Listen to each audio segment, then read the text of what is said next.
Listo, bueno, entonces tengan muy buenas noches todos ustedes. Les agradezco mucho a todos aquellos que han sido puntuales. Y bueno, vamos a dar inicio a nuestra segunda unidad, perdón. Y en esta oportunidad lo que vamos a hacer es abordar justamente lo que son el lenguaje, la comunicación, lo que son los componentes del lenguaje, ¿no? Aquellos componentes que debemos estudiar, debemos conocer para poder comprender lo que son las alteraciones o los trastornos del lenguaje. Entonces, vamos a comenzar. ¿Cuáles son los objetivos de aprendizaje en esta segunda unidad? Bueno, nos interesa que todos podamos conocer, en primer lugar, los componentes del lenguaje. Estos los vamos a desarrollar más adelante, los vamos a explicar y por supuesto ustedes los pueden profundizar mucho más. También nos interesa conocer las alteraciones de los diferentes componentes de este lenguaje. Como vamos a ver, cada uno de estos componentes puede verse afectado y estas afectaciones se van a manifestar de diferentes maneras. Así que no hay un solo trastorno del lenguaje y no todos los trastornos del lenguaje tienen las mismas características o son iguales. Después, otro objetivo es describir los trastornos del lenguaje según la clasificación vigente. A lo largo de la historia, vamos a decir, o de los años en los que se ha estudiado el lenguaje, principalmente a partir de la década de los 60, 70 del siglo pasado, se han trabajado en diferentes clasificaciones. Vamos a tener libros de psiquiatría o de paidopsiquiatría que ya hablan de los trastornos del lenguaje, que hablan de disfemias, de disfasias, y bueno, se habla de muchos términos hasta que se ha llegado a la clasificación de Rapin y Allen, y esta clasificación sigue vigente y vamos a ver por qué. Y finalmente, uno de los objetivos es que podamos comprender lo que sí es y lo que no es un trastorno del lenguaje. Es decir, toda dificultad, entre comillas, del lenguaje no es necesariamente un trastorno del lenguaje y hay que saber reconocer o por lo menos tener una idea de aquello que sí se puede catalogar como un trastorno del lenguaje y aquello que no. Entonces vamos a ir trabajando en este sentido. Muy bien. Vamos a hacer un breve preámbulo relacionado a lo que ya habíamos comenzado a hablar la clase pasada justamente. Y bueno, habíamos dicho que el lenguaje va a ser una función cognitiva sumamente compleja. Si ustedes recuerdan la clase pasada, pues habíamos visto las bases neurobiológicas, habíamos visto el papel, ¿no?, del desarrollo neuropsicológico y entre todas las funciones neuropsicológicas que se desarrollan en los seres humanos está principalmente el lenguaje, ¿no? El lenguaje va a ser una función que ha captado la atención de los neurocientíficos, de los psicólogos, de los pedagogos, de los lingüistas, por muchos años, ¿no? Y en la actualidad se sigue estudiando, se siguen descubriendo cosas y pues el lenguaje es un campo que jamás se termina de comprender ni de conocer. Siempre hay nuevas cosas respecto al lenguaje. Entonces, la clase pasada habíamos dicho que esta función requiere de la maduración y de la conexión de diversas regiones cerebrales. Habíamos hablado de las regiones relacionadas con la comprensión, con la expresión, áreas de asociación, áreas que nos permiten justamente la ejecución motora del lenguaje, y bueno, es todo un programa complejo. Después habíamos dicho también que para adquirir el lenguaje debe pasar bastante tiempo, ¿no? Relativamente es un tiempo largo, ¿no? Estamos hablando de casi 2 años para que pueda manifestarse de una manera más clara y empezar su desarrollo visible, ¿no? Eso no quiere decir que en los años previos no haya un desarrollo del lenguaje. Habíamos hablado de la etapa prelingüística y de todo lo que sucede antes de los 2 años. Y bueno, se necesita casi toda la vida para poder hacer un uso correcto del lenguaje. para comprender cada vez, digamos, textos más elaborados, más complejos, para poder tener conversaciones con un vocabulario mucho más trabajado también. Entonces no solo termina con lo que se adquiere en primaria, ¿no? Trabajar el lenguaje no solo va a ser aprender a leer y escribir. Trabajar el lenguaje va a comprender muchos otros aspectos que se van adquiriendo a lo largo de, se supone, ¿no?, de toda la escolarización, que serían los 12, 14 años, y posteriormente ya en la vida adulta también se puede seguir perfeccionando justamente, ya no la adquisición, pero sí el desarrollo del lenguaje. Bueno, vamos a mencionar ya como tal cuáles son los elementos del lenguaje. Los elementos que debemos conocer. ¿Por qué? Porque a partir de estos elementos vamos a poder comprender los diferentes trastornos del lenguaje. Entonces el lenguaje, tal como lo conocemos, va a estar compuesto por diferentes elementos, desde el más sencillo, desde el más básico, por así decirlo, que va a ser el elemento fonológico, la fonología, hasta el elemento pragmático, y lo vamos a ir viendo pues a continuación. Entonces tenemos lo que es la fonología. ¿A qué nos referimos en palabras simples y sencillas? Por supuesto es un concepto muy resumido. Hay textos completos dedicados a definir y a describir lo que es la fonología, pero ahorita estamos viendo de manera muy concreta para que nos alcance el tiempo de ver todo lo que tenemos que ver, ¿no? Entonces, por fonología vamos a entender, o se va a denominar, aquellos elementos, los fónicos, los fonéticos de una lengua. En este caso nuestra lengua es el castellano. Y la unidad de análisis en este caso va a ser el fonema. Van a ser los sonidos básicos de nuestra lengua materna. Estos sonidos básicos van a variar según justamente el idioma, ¿no? Los sonidos, los fonemas para el español van a ser muy diferentes a los fonemas para el inglés, para el japonés, y es por eso que pues cuando estamos aprendiendo un segundo idioma y ya somos sobre todo adultos, nos puede costar un poquito más. En los niños hay una mayor flexibilidad, digamos, de poder adquirir, ¿no?, una segunda lengua, aunque se ha visto que los niños muy chiquitos que adquieren dos idiomas pueden tener cierto retraso del lenguaje, no patológico, pero pues cierto retraso en comparación a los niños que solo aprenden un idioma, hasta que llegan a consolidar y a dominar ambas lenguas, ¿no? Entonces, cada lengua, cada idioma, en otras palabras, va a tener sus propios sonidos, sus propios fonemas. Una manera particular en la que se pronuncian sus sonidos básicos, ¿no? En este sentido vamos a tener como un dato, ¿no?, curioso, las lenguas transparentes y las lenguas no transparentes. El español, el castellano, es una lengua transparente. Cuando nosotros decimos o pronunciamos, digamos, la letra E, hacemos el sonido, el fonema E, no hay mayor complicación. Pero en el inglés, para quienes pues tal vez habrán estudiado o estarán estudiando inglés, saben que la letra E, este grafema E, no se pronuncia tal cual, ¿no? Sino se pronuncia de una manera distinta. Entonces se pronuncia como I, ¿no? Y a nuestro oído fonemático del español ya suena como una letra totalmente distinta, ¿no? Pero en el inglés, pues ese es el sonido que corresponde al grafema E, ¿no? Entonces, el español, ya les digo, es una lengua transparente, lo que se escucha es lo que es, y en el inglés o en otras lenguas, pues esto varía, así que ahí los desafíos, pues a veces, de adquirir otras lenguas. ¿Qué más?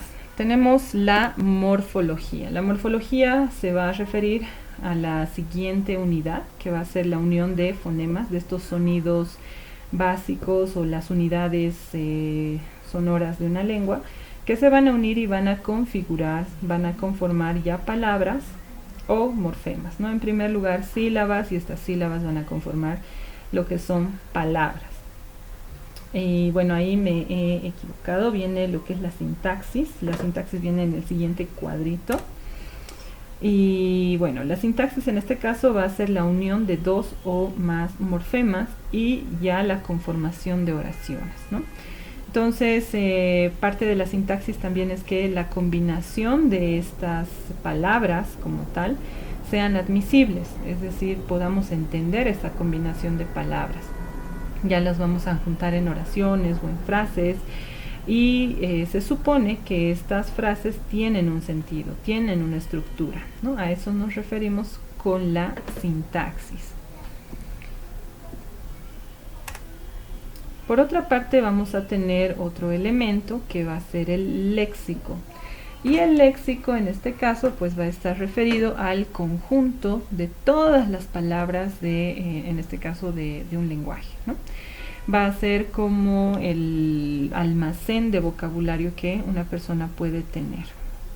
En otras palabras, el léxico puede ser sinónimo del vocabulario. ¿Listo? Entonces no solo es el conocimiento de la palabra, sino también el conocimiento conceptual de lo que es esa palabra. Muchas veces nosotros usamos palabras en nuestra comunicación cotidiana, no necesariamente podemos dar una definición de diccionario, pero sí tenemos una idea de en qué contexto o en qué condiciones o qué es lo que queremos decir cuando usamos esa determinada palabra. Entonces eso va a ser el nivel léxico. Y es muy importante en la infancia porque los niños precisamente a veces no saben la definición, ya les digo, de diccionario, la definición precisa de una palabra, pero sin embargo son capaces de usarla y son capaces de usarla en el contexto adecuado y de hacerse entender y de transmitir un mensaje. Y eso se debe justamente gracias a la adquisición y pues a que este léxico está mejorando constantemente. Bueno, denme un momentito, son las 7, vamos a dejar ingresar a todos aquellos que han llegado.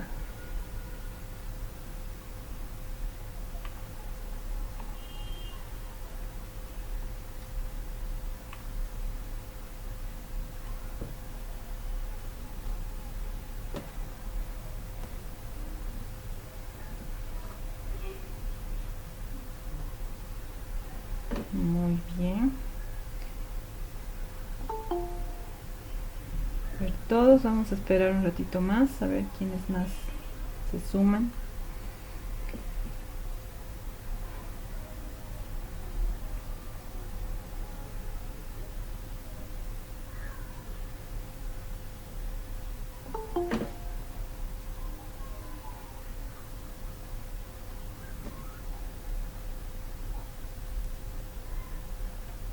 Muy bien, ahora sí creo que ya somos más, ya somos 30.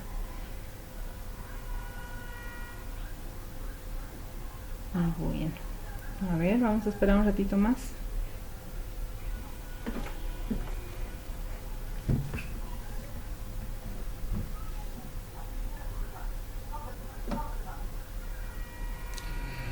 Por favor, apaguen sus micrófonos. Gracias.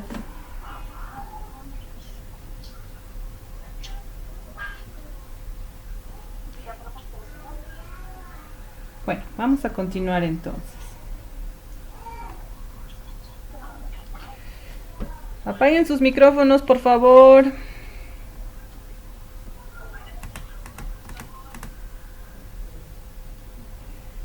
Listo. Entonces, continuamos. Otro de los elementos importantes en el lenguaje va a ser lo que se denomina semántica. La semántica nos permite comprender y darle un significado a todos los elementos lexicales. O sea, no solo ya la definición de una palabra, de un determinado vocabulario, sino de darle pues un sentido, por ejemplo, a una frase, a una oración, poder unir todos los significados de cada una de las palabras que comprenden esta oración y comprender no las palabras de manera individual, sino la oración o la frase pues de manera unitaria, ¿no?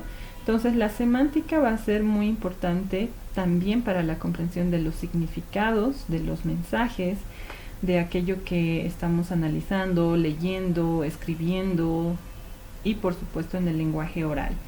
Entonces la semántica no solo se limita a la parte lingüística, esto es muy interesante.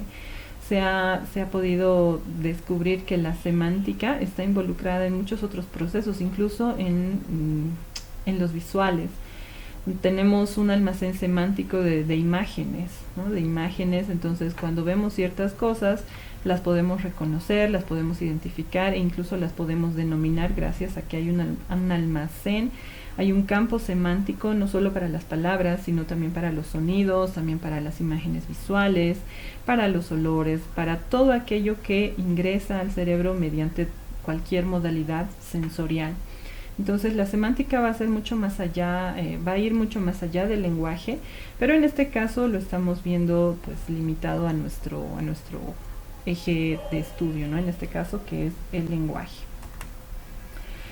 Después tenemos otro elemento del que habíamos comentado ya algo la semana pasada y es la prosodia. La prosodia va a ser la entonación que pues nosotros podemos manejar cuando estamos hablando.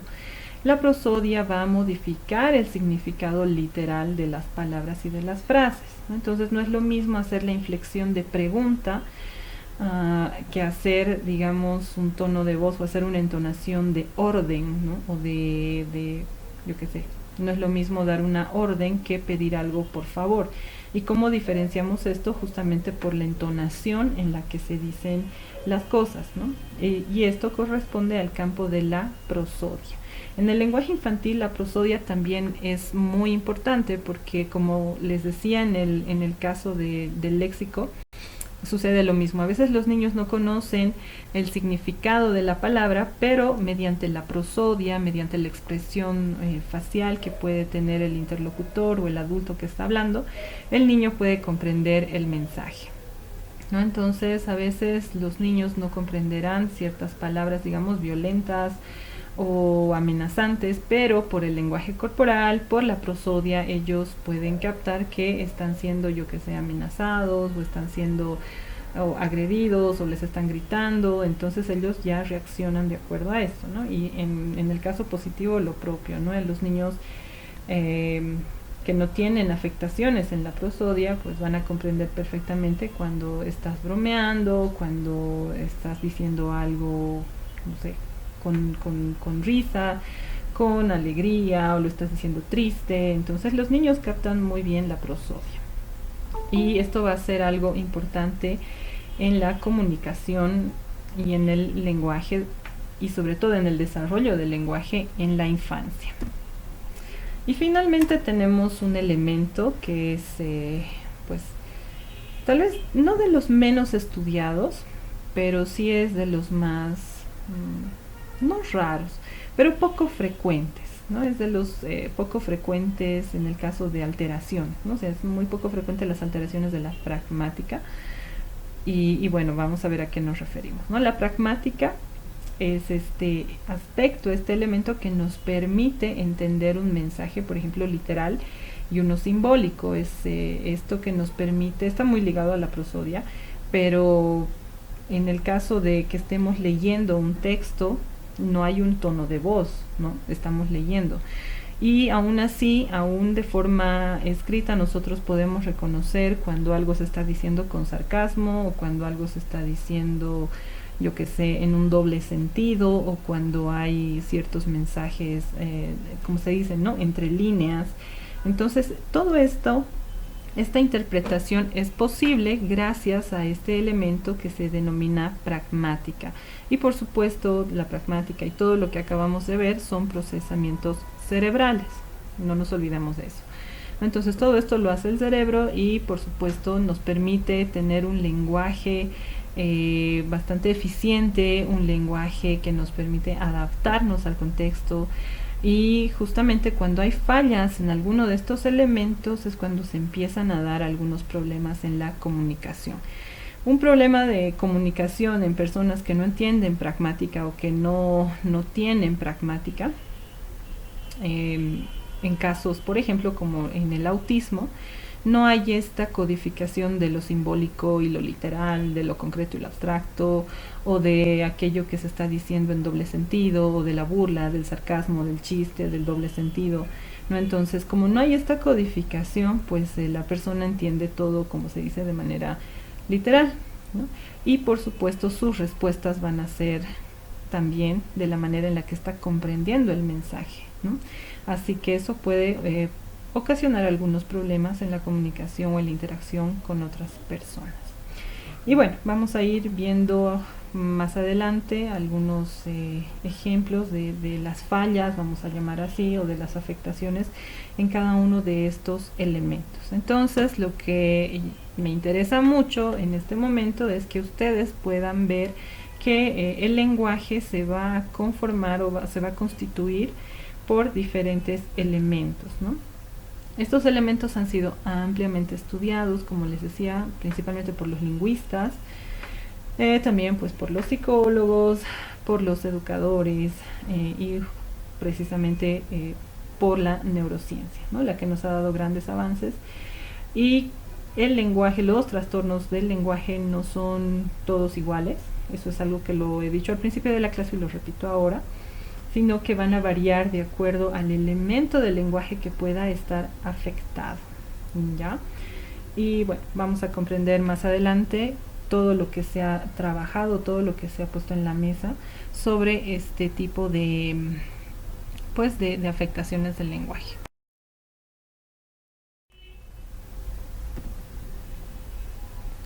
Vamos a hablar un poco brevemente sobre los denominados sistemas de procesamiento del lenguaje. ¿A qué nos referimos con esto? Bueno, se han estudiado o se ha estudiado, como les decía, durante muchos años la manera en la que nosotros procesamos el lenguaje, ¿no? Es decir, sí tenemos un sistema de recepción, ¿no? Tenemos un sistema de codificación y un sistema justamente de emisión, como habíamos visto en la clase pasada. Eso está claro y eso podría parecer hasta sencillo, pero no es tan sencillo, ¿no? Entonces, lo que ha hecho la neurociencia cognitiva es aportar pues modelos, ¿no? Modelos de cómo pues según las evidencias existentes se da el procesamiento del lenguaje. Entonces, en este caso no vamos a hablar ya de aspectos neurobiológicos, pero sí de aspectos o de esquemas de procesamiento cognitivo que actualmente se utilizan para comprender justamente el procesamiento. Entonces, vamos a iniciar. Vamos a ver este sistema o pues sí, este esquema que nos permite comprender lo que es la redundancia, justamente la comprensión auditiva de palabras, ¿no? No nos vamos a ir ahorita todavía a la comprensión escrita ni nada, porque no estamos hablando aún de estos aspectos. Eso lo vamos a ver la siguiente clase, cuando nos vayamos a analizar un poco lo que sucede ya en la etapa escolar con aquellos niños y niñas que tienen problemas o trastornos del lenguaje, ¿no? Ahorita estamos abordando lo que sucede un poco más antes, ¿no? Tal cual, la comprensión auditiva de palabras va a suceder de la siguiente manera, ¿no? Entonces tenemos de manera inicial, como ustedes pueden ver en el diagrama, en la parte superior tenemos una señal acústica, puede ser una persona que está hablando, una palabra una oración que alguien está diciendo, y esto pues va a pasar justamente por como ustedes pueden ver a su izquierda, por un proceso que se denomina conversión acústico-fonémica. Entonces, estas señales acústicas, que es física pura, pues va a ingresar al sistema nervioso periférico, al oído, va a pasar justamente por todo el sistema nervioso hasta llegar al cerebro, y en el cerebro vamos a tener esta conversión de este fenómeno acústico en un fenómeno fonémico. Vamos a ser capaces de identificar los fonemas, ¿no? Estos sonidos básicos de nuestra lengua. Y bueno, vamos a hacer justamente el análisis de esta señal acústica. Y aquí vamos a tener justamente lo que son las tareas de la discriminación de fonemas. La discriminación de fonemas es una tarea muy básica, pero fundamental para el desarrollo del lenguaje, como lo voy a explicar también más adelante, ¿no? Entonces, si bien habíamos dicho, ¿no?, los fonemas son la unidad más pequeña de cualquier lengua, entonces nuestro cerebrito lo que hace es justamente analizar estas unidades, darles un sentido, y bueno, si estamos escuchando palabras o frases, pues no vamos a analizar fonema por fonema, ¿no? Nuestro cerebro ya lo hace de manera automática y entendemos justamente las palabras, las frases, las oraciones, pero todo parte desde un análisis muy pequeño. Este análisis, esta discriminación fonémica hace que si yo digo pato, ustedes escuchen pato y no tato, ¿no? O vato, ¿no? Entonces, justamente eso hace la discriminación de fonemas. Bueno, ¿qué sucede después? Vamos a tener una representación de contacto. Entonces, hay una secuencia de fonemas. Esto parece tan automático, pero en nuestro cerebro están pasando mil cosas para que todos los sonidos que han ingresado a nuestro sistema nervioso periférico, a nuestro, vamos a decir, a nuestro oído, lleguen y todos estos sonidos se acomoden, vamos a decir, en la secuencia correcta, ¿no? Y bueno, después, ¿qué va a pasar? Vamos a tener el acceso al léxico fonológico. El léxico habíamos dicho que es como un banco, ¿no?, donde almacenamos gran cantidad de, en este caso, de sonidos que también van a ser palabras. Y bueno, ahí está nuestro léxico fonológico de entrada. Vamos a reconocer las palabras y tenemos como tarea lo que se denomina decisión léxica auditiva. Entonces, si yo estoy diciendo el pato es amarillo, pero por alguna razón ustedes han escuchado el vato es amarillo, en el contexto en el que estemos, ustedes podrán hacer esta decisión léxica auditiva y definir si me estoy refiriendo a un pato o a un vato. En primer lugar, la palabra vato no se usa mucho en nuestro contexto, entonces la decisión léxica les llevará a pues inclinarse por la palabra pato, ¿no?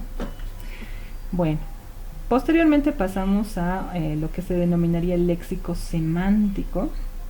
Y bueno, en este caso ya no solo es el reconocimiento de la palabra o de cómo, en qué contexto se usa la palabra, sino a la comprensión ya de un significado mucho más amplio, ¿no? En este caso, ¿cuáles van a ser las tareas que nos permite justamente accesar a un léxico semántico? Va a ser el emparejamiento de la palabra y la imagen, justamente que concuerde aquello que estamos denominando con lo que estamos viendo, o viceversa, ¿no? Aquello que estamos viendo, poder darle el nombre adecuado. Otra tarea va a ser el juicio por elección forzada, es decir, cuando, no sé si alguna vez les ha pasado, si estaban en algún momento han estudiado algún otro idioma y de pronto no sabían qué significaba la palabra que les habían dicho, pero tenían imágenes enfrente, entonces tenían que hacer una elección forzada, ¿no? Y bueno, a veces es como que adivinar, pero a veces uno puede tener una cierta idea, ¿no? Entonces, este juicio por elección forzada es algo interesante y pues nuestro léxico semántico ahí está trabajando a 1000 por hora, ¿no? Y otra tarea que va a ser posible va a ser la encuesta semántica sobre palabras, ¿no? Es decir que, ¿a qué se refiere? Perdón, en este caso es al análisis de todas las palabras que puedan estar significando lo mismo, ¿no? Así que ahí vamos a hacer como un pequeño recuento de todas estas palabras que puedan tener un significado similar. Y esto nos va a llevar y va a desembocar en lo que se denomina el sistema conceptual. Entonces, desde la señal acústica hasta el momento en el que nosotros tenemos una idea, un concepto sobre una imagen, sobre un libro, sobre un texto, sobre lo que alguien nos está contando, pues han pasado muchas cosas. Por supuesto, esto sucede en cuestión de milisegundos y esto en casos, vamos a decir, donde no hay ninguna afectación. Cuando hay afectación, digamos, en el oído fonológico, en la discriminación de fonemas, toda esta tarea se va a ver afectada y por lo tanto también llegar a los sistemas conceptuales, ¿no? Conceptual y lo que vamos a hacer en este caso pues es un análisis también interesante. Vamos a accesar nuevamente al léxico semántico y en este caso lo que vamos a hacer es identificar imágenes homófonas, denominación oral de imágenes. Es algo similar a lo que ha pasado en el anterior caso, pero estamos yendo como de reversa. Sin embargo, vamos a emitir ahora una respuesta. Posteriormente vamos a pasar al léxico fonológico de salida. Ya no estamos hablando de un léxico fonológico de entrada, sino uno de salida. Y en este caso nos permite, por ejemplo, denominar oralmente imágenes y algo que es muy también importante, sobre todo en los primeros años, que es la repetición. Los niños chiquitos repiten mucho, sobre todo cuando escuchan palabras nuevas, palabras que no conocen, pues repiten, ¿no? Repiten la palabra y la repiten, a veces la repiten mal, pero pues están repitiendo la palabra. ¿Qué más? A medida que vamos avanzando en los años, incluso en la educación, en los primeros años de educación, la repetición va a ser también algo importante, ¿no? Vamos a repetir letras, vamos a repetir oraciones y posteriormente vamos a pasar de la repetición también a la escritura, ¿no? Porque digamos en el caso de los dictados, se hace el dictado, el niño tiene que tener en mente lo que se le acaba de decir, él está repitiendo en su cabecita la palabra, la oración, la frase y esto tiene que ser plasmado de manera escrita, ¿no? Entonces, bueno, esa es una tarea más compleja todavía, pero la repetición va a ser importante. Por eso los niños cantan, los niños pues repiten rimas, dicen palabras que a veces no comprenden, pero las están repitiendo. Entonces es parte de este procesamiento, de esta construcción, de este sistema conceptual. Y bueno, vamos a pasar posteriormente a lo que es la planificación de la secuencia de fonemas de las palabras. Esto sucede de manera muy veloz en las áreas motoras. Y bueno, aquí hay algo muy interesante que va a ser el retén fonológico, la secuencia de fonemas. Entonces, con tanto repetir o, bueno, varias veces que decimos una palabra, esta palabra va a quedar en este retén fonológico. Es decir, alguna vez les han debido decir, a ver, repetí esternocleidomastoideo. Bueno, la primera vez que uno se enfrenta a esa palabra puede que se trabe un poco la lengua o que lo diga lento o que no pueda decirlo con la fluidez que lo dice después de haber repetido varias veces. Y esto se debe a este retén fonológico. Entonces, la primera vez que decimos una palabra, pues todos estos programas motores se están activando y son novedosos. Pero una vez que hemos repetido la palabra varias veces, el programa motor para esa palabra ya está automatizado. Ya no necesitamos pues organizarnos sílaba, palabra, letra por letra, ¿no? Ya está automatizado y por esa razón decir una palabra compleja, en nuestro caso que somos adultos, puede resultar ya algo fácil y fluido, ¿no? Y en los niños pues la repetición cumple el mismo propósito. Finalmente tenemos la activación de planes articulatorios, que está muy ligado a lo que les decía, ¿no? A esto de los programas motores, está muy relacionado con todo lo que va a ser las áreas motoras del cerebro y también el aparato fonador. Y bueno, nos va a permitir dar una respuesta oral. Ahora les voy a pedir que me den un momentito, vamos a dejar ingresar a las personas que están ya conectándose.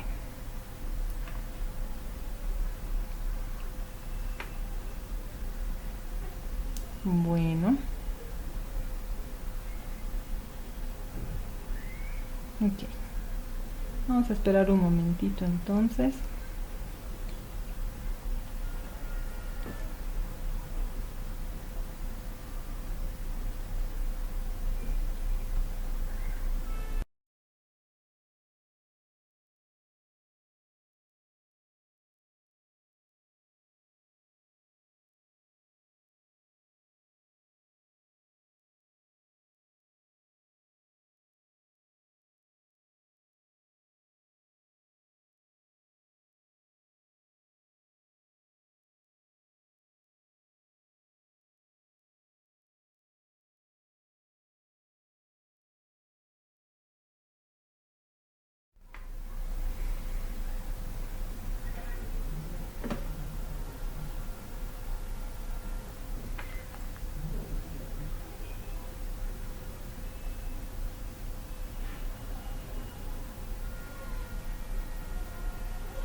Ok, bueno, en un ratito más me fijo si alguien más se une.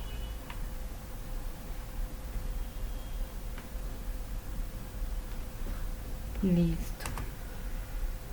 Vamos a tener también otra vía que va a ser para la repetición de palabras como tal. En el anterior caso habíamos visto que la repetición es una tarea que va a ser parte justamente del léxico fonológico de salida, pero para la repetición de palabras, aunque parece una tarea tan sencilla, en realidad la repetición de palabras, pues como ustedes pueden ver, tiene un esquema algo, tal vez no complejo, pero no había sido tan fácil como a veces parece, ¿no? Entonces tenemos una señal acústica, ¿no? Lo que se le pide al niño o a la niña que repita. Esta señal acústica tiene que pasar justamente por las unidades de análisis, ¿no? Como habíamos explicado. Se van a representar, vamos a tener la representación de contacto, los fonemas se van a ordenar de manera secuencial, correcta, para que se pueda comprender la palabra. Y bueno, vamos a tener una primera vía, que va a ser la vía léxico-fonológica de entrada. Después de esto vamos a pasar al campo léxico-semántico. Y bueno, de ahí vamos a pasar al léxico fonológico de salida. ¿Listo? A su derecha ustedes pueden ver algo que dice vía 2 y vía 3. Esto se refiere a que mientras más automatizado esté el proceso, mientras la palabra sea más conocida en este caso, y por supuesto el análisis fonológico sea el correcto, pues nos vamos a saltar, por así decirlo, ciertos procesos, ¿no? Entonces de repente se tiene la señal acústica, se hace el análisis de esta señal acústica, la representamos correctamente y nos vamos directamente hasta lo que sería la planificación de la secuencia de fonemas, al retén fonológico y ya justamente a todo lo que es la activación del sistema motor. Entonces, esto hace referencia, como les decía, a la automatización del proceso. Entonces ya no necesitamos estar haciendo un análisis pormenorizado de lo que estamos escuchando, o tal vez si lo conocemos, o comparando con alguna otra palabra que conocemos o no. Si no, se supone que esta palabra ya es conocida, ya la hemos repetido varias veces, incluso ya sabemos en qué contexto se usa o qué significa, y ya nos vamos directamente a la planificación de la secuenciación de fonemas, al retén fonológico y ya a la parte articulatoria. Entonces, la repetición, es por eso que los niños repiten tanto, ¿no? Escuchan una nueva palabra y repiten y repiten y repiten la palabra. ¿Por qué? Porque la están almacenando, está entrando a su léxico fonológico, a su léxico semántico. De pronto vamos a escuchar a ese niño utilizar esa nueva palabra en sus conversaciones o en sus oraciones o en lo que dice, y eso no deja de ser muy interesante. Bueno, va a ser para la denominación de imágenes. Denominar imágenes también pues es algo muy particular, que es una habilidad muy particular que los niños van adquiriendo, y también esto va a formar parte del crecimiento de su vocabulario, ¿no? Entonces, no solo son las palabras que verbalmente ellos escuchan, sino también su vocabulario va a estar compuesto por todas aquellas palabras u objetos o imágenes que ellos pueden denominar correctamente, ¿no? Entonces, ¿qué sucede para que nosotros podamos denominar, tanto adultos como niños, ¿no? Tenemos una imagen, en este caso ustedes pueden ver ahí abajo la cara del gatito, ese va a ser el estímulo. Esta imagen va a pasar por una unidad de análisis de las características básicas de este estímulo.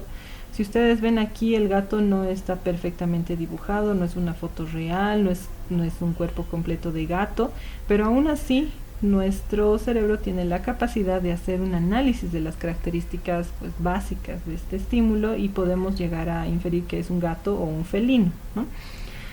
Después pasamos a la siguiente etapa, que va a ser la representación estructural de los objetos, ¿no? Entonces, en nuestro cerebro este estímulo se va a comparar pues con algunos otros objetos que hayamos visto o conocido antes, ¿no?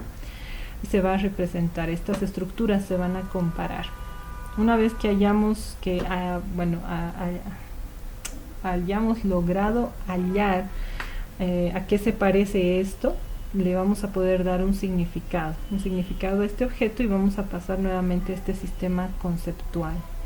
Y en el sistema conceptual es donde nosotros no solo denominamos, sino comprendemos qué es, ¿no? Como adultos vemos, no sé, un gato, o podemos decir la palabra felino, y en nuestro sistema conceptual eso puede tener muchos significados, ¿no? Puede ser, yo qué sé, felinos, ¿no? Podemos ahí nombrar toda la cantidad de felinos que conocemos, ¿no? Gatos, tigres, leones, etcétera.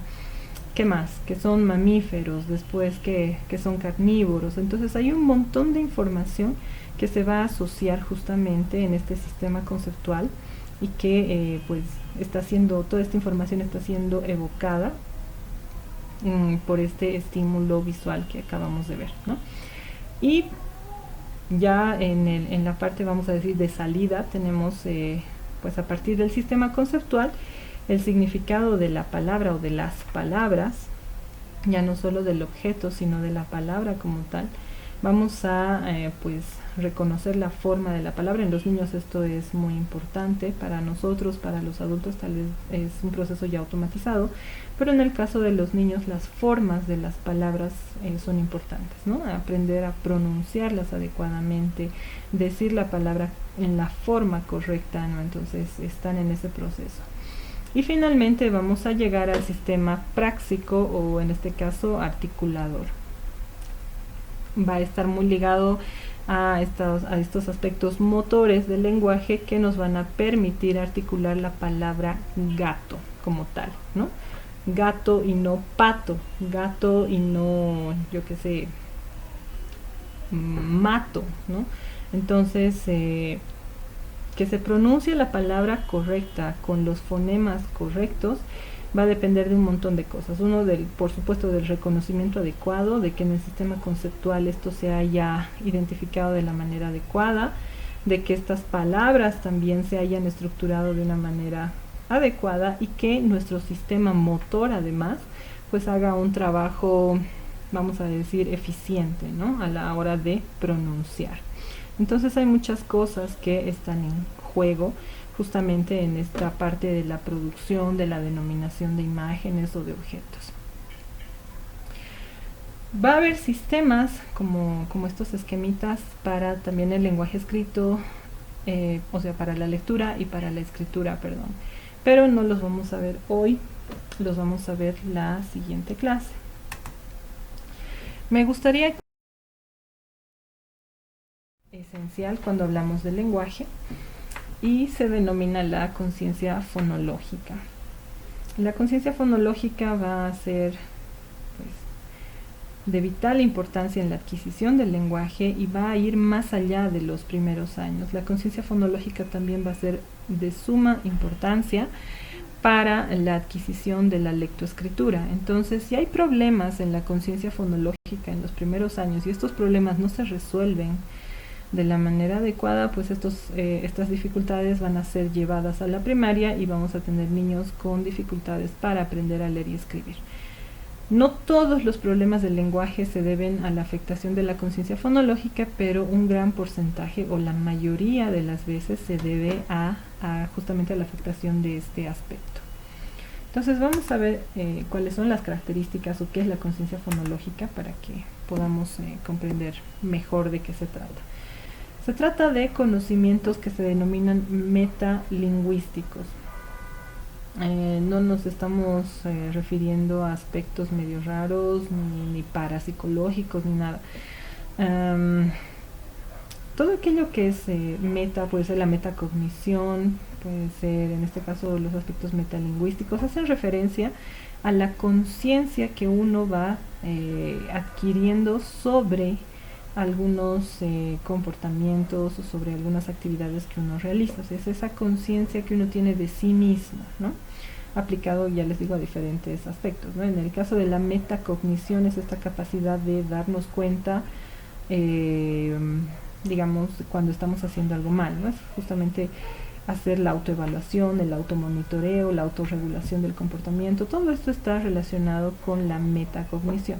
En este caso, cuando hablamos de aspectos o conocimientos metalingüísticos, nos referimos a estos elementos del lenguaje que no son enseñados en la escuela, pero pero el niño de algún modo es consciente, ¿no? Es consciente de los sonidos que hace su boca, es consciente de cómo se mueve, tal vez no puede describir, pero sabe que, yo qué sé, cómo hace la moto, sabe cómo hacer el sonido de la moto, cómo hacer el sonido de la vaca, del perro, del caballo, del gato. Entonces, todos estos sonidos que uno puede hacer con sus labios, con su lengua, con sus dientes, van constituyendo justamente estos aspectos o estos conocimientos metalingüísticos. Ya les digo, nuevamente no se adquieren en una educación formal, sino es algo que uno va pues desarrollando, es esta conciencia, pues tal vez no consciente, es algo curioso, pero que en el cerebro pues se va desarrollando sobre el manejo justamente de todo lo que implica el aparato fonador y otros aspectos cerebrales. Que ya les digo, el niño no es consciente, ¿no?, de qué movimientos hace su lengua y sus labios, pero sí es consciente de que cuando pone los labios de determinada manera sale tal sonido, ¿no? O cuando quiere imitar el sonido de una vaca tiene que poner su boquita de determinada manera, ¿no? Entonces esto va constituyendo los conocimientos metalingüísticos. Después, esta conciencia fonológica se va a desarrollar progresivamente durante los primeros años de vida. Habíamos visto que los aspectos sensoriales, las funciones sensoriales ya vienen altamente desarrolladas desde el nacimiento, ¿no? Y esto va a ser realmente de mucho aporte al desarrollo de la conciencia fonológica. Así que se va desarrollando desde los primeros años de vida y, como les había comentado hace un momento, su influencia va a ir hasta incluso los años ya de la educación formal. ¿Qué más? Bueno, es la capacidad, ¿no?, de reflexionar, o la capacidad que nosotros tenemos, ¿no?, de reflexión y manipulación del lenguaje en sus distintos niveles. Los niños pequeños, así no sepan el significado de las palabras, cuando no tienen ningún trastorno del lenguaje y comprenden y hablan muy bien, ustedes se habrán dado cuenta que cuando aprenden una palabra empiezan a utilizar esa palabra en sus oraciones, en diferentes contextos, y eso nos está mostrando que está habiendo no solo la adquisición, sino también la práctica, la manipulación de estos sonidos, de estas palabras en su lenguaje. Y esto lo vemos en diferentes niveles, ¿no? Lo mismo cuando el niño aprende a hacer un nuevo sonido, los niños más chiquitos aprenden a hacer sonidos con sus labios, con sus bocas, pues vamos a ver que repiten estos sonidos cada vez que los están practicando, vamos a decir, ¿no? Y bueno, esto nos puede dar cuenta justamente de que está habiendo esta manipulación, y la manipulación no es otra cosa que la práctica, y la práctica es una manera de perfeccionar justamente estas habilidades. ¿Qué más? La conciencia fonológica entonces va a ser también la toma de conciencia de las unidades más grandes y concretas del habla, hasta las más pequeñas y abstractas que corresponden a los fonemas. Entonces, en este caso, la conciencia fonológica va a ir, vamos a decir, en el sentido opuesto, ¿no? Si bien los niños empiezan a balbucear letras o sonidos muy, muy básicos hasta lograr aprender palabras, pues la conciencia fonológica va a ir en el sentido opuesto, ¿no? El niño va a ir, cuando aprende ya a hablar, va a ser consciente de las unidades más grandes, ¿no? De la palabra, digamos, de mamá. Por supuesto, todavía no sabe decir que mamá está compuesta por dos sílabas, de ma y la otra ma, ¿no? O cuáles son los fonemas que componen la palabra mamá. No, él ya es consciente de mamá. Poco a poco, cuando vaya creciendo, y esto incluso ya en la educación primaria, vamos a ver niños que tienen mayor o menor dificultad para hacer la segmentación en sílabas, y luego en las unidades más pequeñas, que podríamos decir los fonemas o las letras, ¿no? Entonces, esta conciencia fonológica va a ir, ya les digo, de las unidades más grandes y desde las más concretas hasta la comprensión de las más pequeñas. poco a poco, a medida que el niño crece, a medida que el niño va manipulando su lengua, su lenguaje, se va haciendo más consciente de las unidades más pequeñas que conforman su lengua.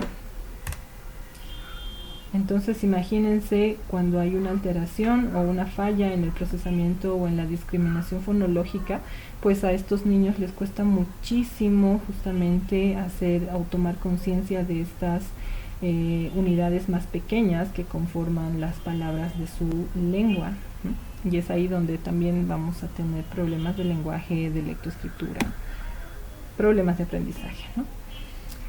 Y bueno, otro aspecto que conforma la conciencia fonológica que se trata justamente de esta vivencia con los sonidos del idioma o de la lengua.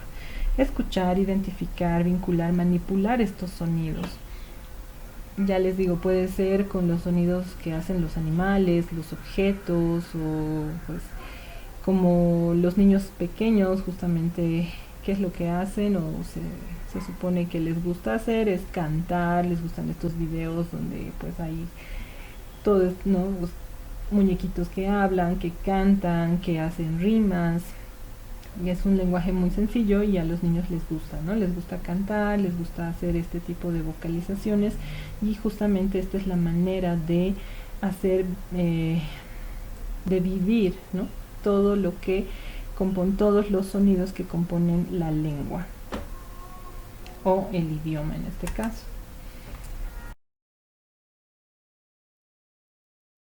Y les voy a pedir que puedan repasar los diagramas anteriores, usar la ruta fonológica, ¿no? Entonces tenemos un estímulo acústico, digamos en el caso de un dictado, este tiene que entrar, transformarse en fonemas, y el niño va a hacer uso de estas reglas de conversión del fonema, o sea, de este sonido que está percibiendo, y tiene que convertirlo en un grafema, tiene que darle una forma, una grafía en particular, ¿no?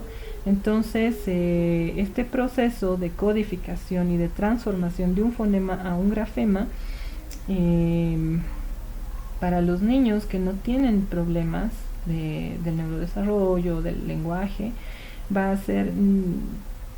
a tener su reto, pero no va a ser imposible. Pero imagínense para un niño que tiene alteraciones de la conciencia fonológica, en primer lugar no distingue bien el fonema y por supuesto no sabe qué grafema darle, ¿no? Porque no está seguro de que si lo que está escuchando, está procesando, pues corresponde al símbolo, no sé, de la S o de la C, ¿no? Entonces es ahí donde empezamos a tener problemas en este caso. Les voy a dar un ejemplito con la palabra plastilina. Y bueno, tenemos la imagen, ¿no? Ahí está la imagen visual de la plastilina, o la maestra dice plastilina, el niño escucha la palabra plastilina y pues lo que tiene que hacer es decodificar estos fonemas, estos sonidos y darles un grafema, ¿no? Entonces en este caso es una palabra larga, pero pues está compuesta pues por los fonemas u, a, st, i, u, i, n, a, ¿no? Entonces tiene que haber una muy buena decodificación de estos fonemas, darle su forma escrita, su grafema, y es ahí cuando podemos tener una palabra bien o mal escrita dependiendo, ¿no? Entonces esa va a ser la importancia de la conciencia fonológica, que se va pues trabajando en este caso desde los primeros años de vida y se va a perfeccionar justamente durante la escolarización. Entonces algunas dificultades. Bueno, ante grafemas fonológicamente similares va a ser un punto y modo de articulación, ¿no? Es donde más dificultades se pueden observar, ¿no? Cuando a veces decimos palabras que tienen fonemas que suenan parecidos, ¿no? Digamos, en vez de bebe, debe, ¿no? Entonces, pues ahí puede haber cierta confusión. Y en algunos casos, algunos pequeñas que pueden manifestar dificultades, digamos, en estas palabras que llevan la Y o la doble L, ¿no? Y bueno, tal vez para nosotros como adultos es fácil identificar, ¿no? Que llama es con doble L y no con Y, pero pues en el caso de un niño que está aprendiendo justamente a decodificar y que tiene por ahí alguna dificultad en la conversión, o perdón, en este caso en la identificación de fonemas, pues tal vez le resultará todo un reto descifrar si se trata de la Y o de la doble L, ¿no? Entonces, ahí un ejemplo. Y bueno,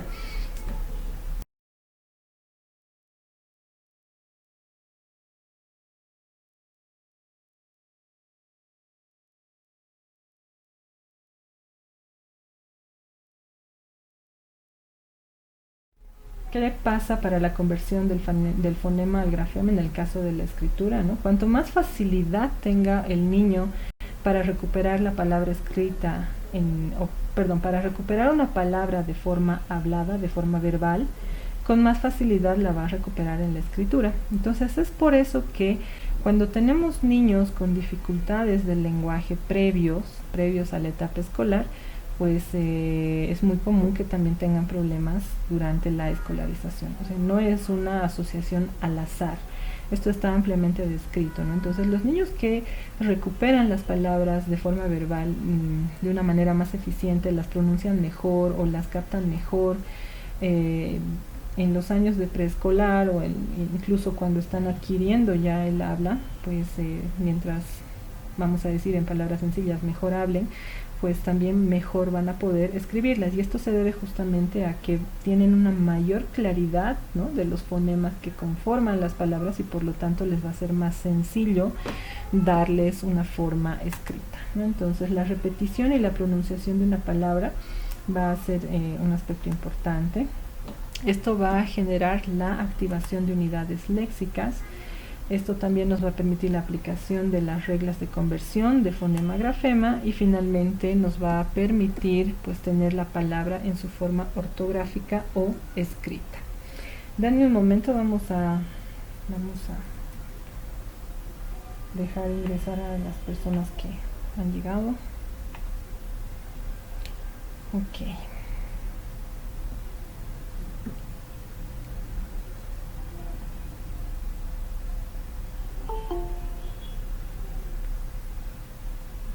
Muy bien.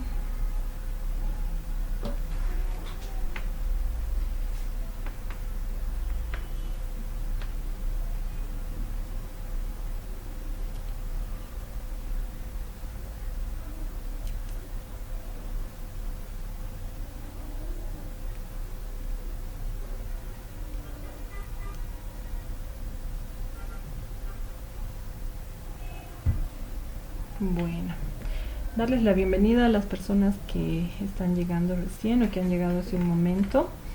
Y bueno, les doy la buena noticia que hasta ahora sí se está grabando la clase y pues creo que hasta ahora todo está yendo muy bien, así que van a poder escuchar todo aquello que hemos hablado hasta este momento.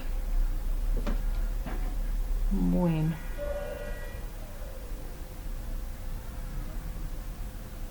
a ver, clarito será si alguien más llega.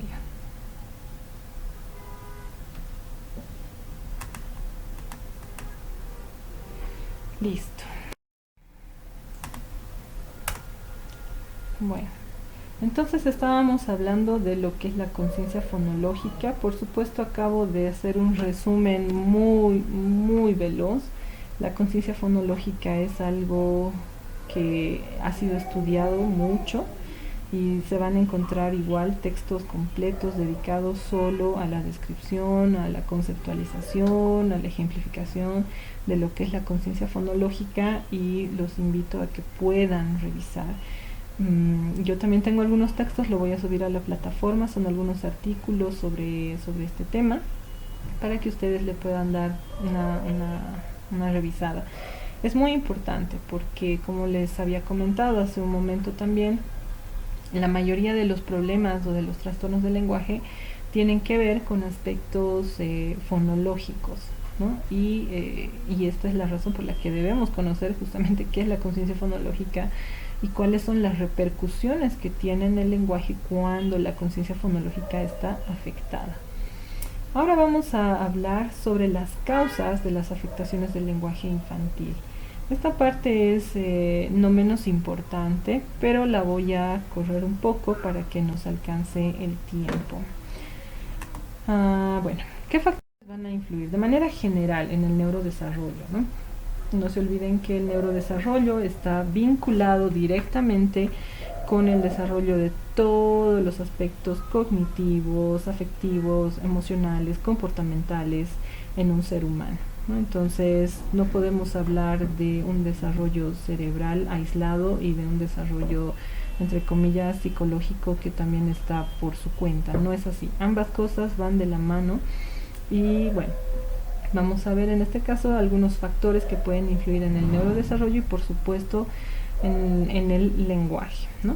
Se ha visto que pues el proceso del neurodesarrollo, el desarrollo del sistema nervioso, va a ser un momento muy delicado, que puede verse afectado por cosas a veces que nosotros creemos que no afectan, ¿no? Entonces este proceso habíamos comentado que inicia pues en la gestación y concluye más o menos, ¿no?, en la edad adulta.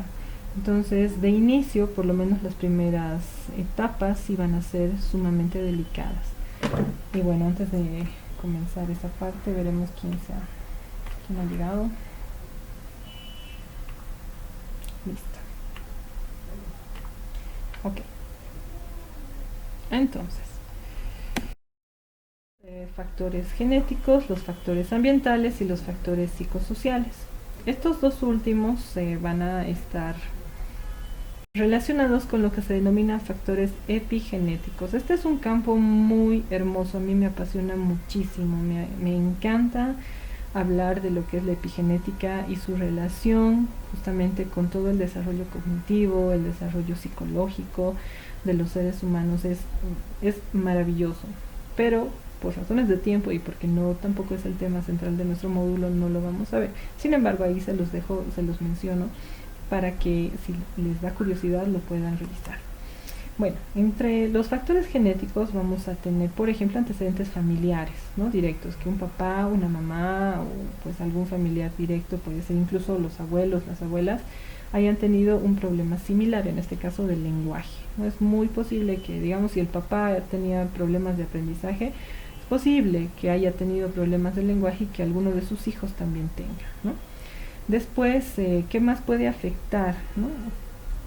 La edad de la mujer gestante.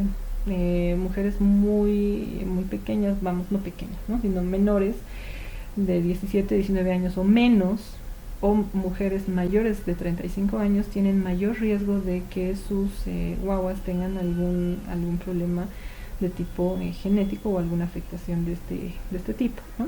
Y también si la mujer gestante tiene alguna enfermedad, ¿no? Esto puede ser alguna enfermedad de base que puede también influir en la salud del bebé. Y la configuración genética del padre. A veces se cree que no, pero hay evidencia que incluso la edad del padre en algunos casos puede también estar vinculada a algunos problemas del neurodesarrollo. Bueno, antes de pasar a esto, en el caso específico del lenguaje, las investigaciones recientes han puesto de manifiesto que es el gen FOXP2 el que está vinculado con el desarrollo del lenguaje. No es el único, pero ahorita es el que, digamos, se ha hallado y pues ya se ha visto que sí, las alteraciones del lenguaje pueden tener una base genética o más que genética, epigenética, ¿no?, que es el ambiente el que puede afectar justamente la expresión de estos genes. Y ya se ha identificado el gen que les había mencionado hace un momento, el gen FOXP2, que está muy vinculada con el desarrollo del lenguaje. Y bueno, esto se los dejo para que curioseen, porque siempre hay la duda, ¿no?, o se plantea, ¿no?, ¿qué es más importante, la genética o el ambiente?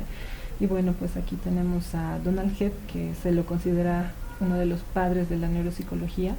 Él era un psicobiólogo y en una oportunidad le preguntan, ¿no?, un reportero le pregunta, ¿usted qué cree que contribuye más a la personalidad, la herencia o el ambiente? Y Donald Hebb responde ingeniosamente, ¿qué contribuye más al área de un rectángulo, su largo o su ancho? Bueno, entonces, a buen entendedor, pocas palabras, ¿no? ambas cosas constituyen a la persona. No podemos quitarle importancia a ninguna de las dos. Entre los factores ambientales, ¿no?, de exposición temprana que pueden modificar o afectar el neurodesarrollo y por supuesto el desarrollo cognitivo en los niños y las niñas van a ser, por ejemplo, que la mamá gestante tenga alguna infección, ahí están mencionadas cuáles, consumo de sustancias igual durante la gestación, la exposición a sustancias tóxicas, la medicación en algunos casos y también la desnutrición. Y aquí les pongo algunos ejemplos, ¿no?, de algunos estudios que se han hecho. Se han analizado a los bebés de mamás que habían estado expuestas al metilmercurio. El metilmercurio es una sustancia pues mal, vamos a decir que se trata mal en la minería, ¿no? Entonces la minería tendría que ser responsable y no botar estos tóxicos al agua que consume la gente, pero en Latinoamérica nuestra realidad es muy triste y la minería ilegal es, pues ahí anda, ¿no? Ahí está. Entonces, ¿qué pasa? Las mamás de estos bebés, las mamás que habían sido expuestas a este metilmercurio, sus bebés pues han mostrado algunas afectaciones principalmente en el neurodesarrollo, en el desarrollo intelectual y en algunos casos incluso en el desarrollo motor. Y bueno, esta investigación se ha hecho aquí cerquita en Chile y me imagino que si se hiciera en Bolivia encontraríamos resultados similares. Y otro factor que va a afectar al neurodesarrollo y al desarrollo de las funciones cognitivas, entre ellas el lenguaje, va a ser justamente los factores también psicosociales. Las condiciones de pobreza, la falta de acceso a servicios básicos, a salud, la desnutrición, la deprivación ambiental, la deprivación afectiva, la falta de redes de apoyo, el maltrato, el abandono, todo esto también va a contribuir pues a que lastimosamente pues cierto sector de la población que sufre de estas condiciones pues tenga tal vez no un menor desarrollo cognitivo, pero sí tenga menos oportunidades para obtener un desarrollo óptimo o un mejor desarrollo. Bueno, aquí les pongo el caso de los huérfanos de Rumania. Igual no les voy a contar la historia ahora porque nos va a faltar tiempo, pero ustedes denle una revisada, esto está en el internet. Son niños que por un presidente que medio loco que tenían allá en Rumania, un socialista que quería tener un ejército de niños, que de adultos, ¿no?, hayan sido adoctrinados desde niños en todo lo que ellos creen. Y bueno, los han llevado a orfanatos para que sean adoctrinados desde niños, ¿no?, desde bebés. Y resulta que en el orfanato pues no tenían el cuidado que un niño podría tener en su casa, ¿no? Así que lo que sucede es que se observa, ¿no?, años después cuando se intervienen estos orfanatos, ya cuando este presidente cae, se ve que estos niños habían tenido un menor desarrollo del lenguaje, habían tardado mucho más en aprender a hablar. ¿Por qué? Porque estaban en salas y no había adultos que se comuniquen con ellos, o digamos había una sola enfermera para, 20 niños, y por supuesto la enfermera no podía cargarlos a todos, cantarles a todos, arrullarles a todos, hablarles a todos, ¿no? Entonces sí se han visto ciertos problemas en el desarrollo del lenguaje justamente por la falta de interacción con un adulto, o por la falta de contacto físico y de muchas otras cosas. Bueno, las características de los trastornos del lenguaje. En esta parte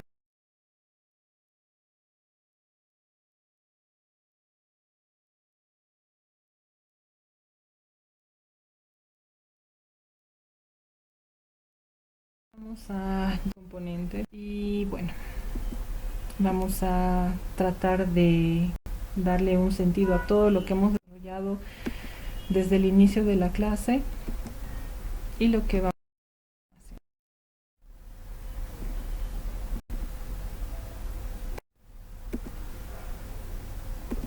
Listo.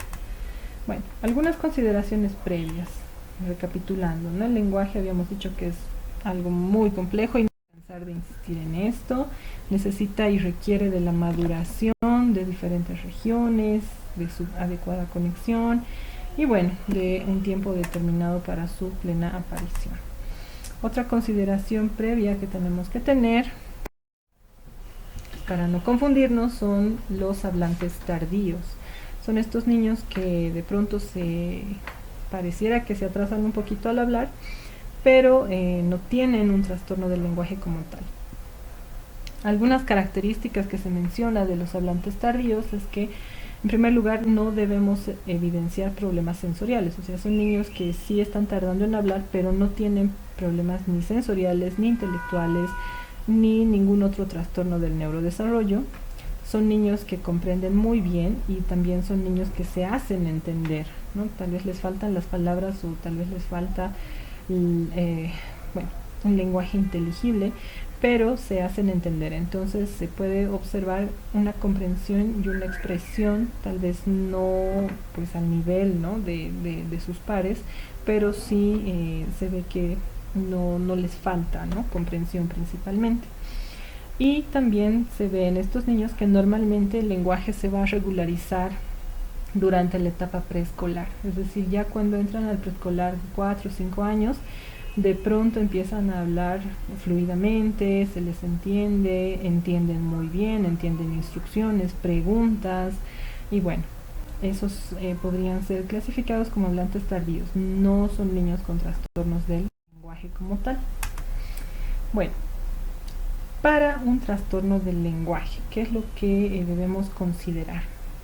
Hay varias definiciones y pues en este caso yo he tomado aquella que nos aporta la Asociación Americana de Lenguaje y Audición, y lo que ellos dicen es que el trastorno del lenguaje va a ser una condición que va a afectar principalmente a la adquisición y al desarrollo del lenguaje, y se va a caracterizar por ser algo específico, ¿no? Es decir, que no se debe a un déficit intelectual, a una lesión neurológica, a un déficit sensorial o a un problema motor o sociofamiliar. Entonces es aquí donde pues hay que empezar a diferenciar las cosas, ¿no? Si ustedes, digamos, están haciendo la evaluación de un niño o de una niña con algún problema, entre comillas, del lenguaje, pero evalúan y vamos a decir que ustedes identifican deficiencia intelectual, no pueden poner entre sus diagnósticos deficiencia intelectual y abajo trastorno del lenguaje. ¿Por qué? Porque por definición, no solo por esta asociación, sino también en el DSM-5 y en otros manuales, esto no es posible. En ese caso estaríamos hablando de una afectación del lenguaje secundaria a la deficiencia intelectual. ¿Por qué? Porque está ampliamente descrito que los niños con deficiencia intelectual tienen sus problemas del lenguaje. Pero no podemos poner como dos cosas separadas, ¿no? Deficiencia intelectual y trastorno del lenguaje. No. Por definición, el trastorno del lenguaje excluye, ¿no? O sea, si uno dice diagnóstico, trastorno del lenguaje, estamos diciendo ya que ese niño no tiene ni deficiencia intelectual ni ninguna otra condición neurológica o motora, ¿no? Y bueno, vamos a ver un poquito de eso ahora. Algunos hitos que debemos recordar, estoy segura que sobre todo si trabajan activamente con niños y con niñas en algún momento han debido ver esto, son los hitos del desarrollo del lenguaje y sus principales signos de alerta. Entonces no voy a ahondar más en esto, se los voy a dejar para que ustedes lo revisen, pero aquí en esta tablita tenemos según los meses qué es lo que se debe esperar tanto en el lenguaje receptivo como expresivo y cuáles serían los signos de alerta, aquello que nos debería llamar la atención. Y bueno, esto continúa y se extiende hasta los 6 años. Entonces, si a los 6 años el niño no habla correctamente, pues no entiende instrucciones o todavía tiene algunos problemas, pues para hablar y para comprender nos debe llamar la atención. Y bueno, ya les digo, les invito a que por favor puedan revisar estas tablitas con calma. Ahora sí.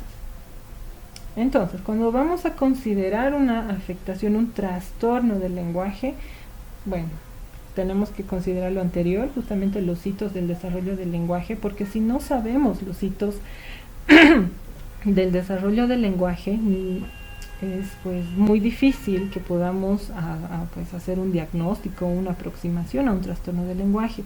¿Por qué? Porque no tenemos los parámetros de normalidad y por lo tanto no podríamos decir a ciencia cierta si ese niño tiene o no tiene una dificultad. Entonces, de inicio, para poder identificar un trastorno del lenguaje tenemos que conocer muy bien cuál es el desarrollo normal del lenguaje, ¿no? Ahí ya vamos a poder identificar qué es aquello que sale de, entre comillas, de la norma, ¿no? Y bueno, otras consideraciones que tenemos que tener son las siguientes. En primer lugar, se debe descartar totalmente un déficit sensorial. Si el niño tiene un déficit sensorial, no podemos hablar de un trastorno del lenguaje. No podemos decir, yo qué sé, hipoacusia y abajo poner trastorno del lenguaje. Esa evaluación, ese diagnóstico ya de entrada está mal. Así que déficit sensorial. ¿Cuáles son? Ceguera, sordera, hipoacusia profunda o hipoacusia neurosensorial. La hipoacusia profunda va a ser un problema en el oído externo, pues en el oído medio, en los huesecillos, y la hipoacusia neurosensorial va a ser un problema ya relacionado justamente a la vía nerviosa que comunica el oído con el cerebro. Ambos tipos de hipoacusia necesitan evaluación neurológica, sería lo óptimo. Y pues para la hipoacusia sensorial todavía se necesita un estudio que se denomina los potenciales evocados, ¿no? Potenciales evocados auditivos. En este caso, pues antes de hablar de un trastorno del lenguaje, sería muy bueno que todos los que trabajamos en este campo pudiéramos hacer como protocolo de actuación, justamente descartar todas estas cosas antes de, ¿no? Decir, bueno, sí, no habla porque es un trastorno del lenguaje, ¿no? Entonces, bueno, de esto les cuento brevemente. He tenido la oportunidad de ver justamente un caso al respecto. Bueno, me ha tocado evaluar a un niño, ya vino con 11 años, él vino ya de 11 años, y toda la vida lo habían tratado de TDAH, ¿no? Que era TDAH, que era inatento, que no podía aprender, que no sé qué. Y bueno, ya la mamá le había hecho hacer varias evaluaciones y cuando viene conmigo es porque, bueno, le solicita a una de sus maestras una evaluación neuropsicológica, ¿no? Entonces, lo que yo hice fue hacer la evaluación y, bueno, tenía algunas cosas de TDAH, pero no cuadraba totalmente en el TDAH. Entonces, ya les digo, siguiendo estas reglitas, si tuviéramos protocolos de actuación, tal vez podríamos hacer esto. Esto lo leí en un artículo y justamente es lo que le comenté a la mamá. Le dije, mire, esto es lo que yo he encontrado, pero por protocolo sería bueno descartar estas otras cosas, ¿no? Entonces, bueno, la señora tomó bastante en serio lo que le dije. Y bueno, era una familia que tenía recursos, se fueron hasta Chile y en Chile sí le hicieron justamente estos estudios y resulta que el niño sí tenía una hipoacusia neurosensorial, o sea, no tenía un problema del oído, sino era un problema en justamente estas vías nerviosas entre el oído y el cerebro, ¿no? Entonces no era TDAH, no era inatento, no tenía trastornos del aprendizaje, tenía una hipoacusia neurosensorial. Y bueno, allá le hicieron el tratamiento, le dieron un audífono y creo que le iban a operar, pero pues en cuanto solucionaron esto de la hipoacusia, pues mejoró tremendamente todo, su lenguaje, su rendimiento académico, todo, ¿no? Entonces, creo que antes de irnos a otros diagnósticos, pues tenemos que, digo, personalmente, es mi práctica profesional, es una opinión muy personal, creo que se debería hacer de rigor, ¿no? Descartar otras cosas. ¿Por qué? Porque luego nos estamos yendo con otros diagnósticos que no son. Y bueno, déficit sensorial es algo que en los niños que tienen problemas de lenguaje se debe descartar de inicio. ¿Listo? Después, otra cosa que se debe descartar también son los déficits de desarrollo mental y otros trastornos del neurodesarrollo. Puede ser que en este caso estemos frente a un niño con un trastorno del espectro autista. En ese caso tampoco vamos a hablar de un trastorno del lenguaje. ¿Por qué? Porque está ampliamente descrito en el TEA las características del lenguaje de estos niños. Y pues ya sabemos cuál es el curso, ya sabemos cuáles son sus características y ya les digo, por definición, por las diferentes definiciones que existen, no podríamos poner diagnóstico trastorno del espectro autista y debajo trastorno del lenguaje. No se puede hacer eso. Si dices TEA, ya de entrada estás diciendo que pues hay ciertas afectaciones del lenguaje y otras de la cognición social, etcétera. Con la discapacidad intelectual sucede lo mismo y ya les había comentado hace un momento. En ese caso pues hay que tener mucho cuidado y ya se los voy a comentar más adelante por qué.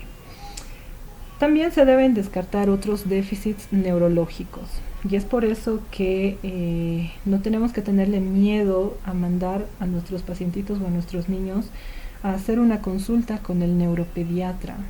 ¿Por qué? Porque el neuropediatra tiene que ver si este niño no tiene alguna otra afectación, no sé, no se ha caído, ha tenido algún accidente, tal vez me ha tocado ver niños que tienen secuelas de traumatismo craneoencefálico temprano y bueno, pues otras personas, otros colegas les ponen como TEAs o como autismos, como otras cosas, cuando no son autismos, son traumas craneoencefálicos graves que han sufrido los niños desde muy temprano y eso también puede repercutir en la adquisición de lenguaje y de otras funciones cognitivas. Así también tenemos que asegurarnos que el niño no tiene o pues no vaya a tener, no tenga alguna otra enfermedad del sistema nervioso.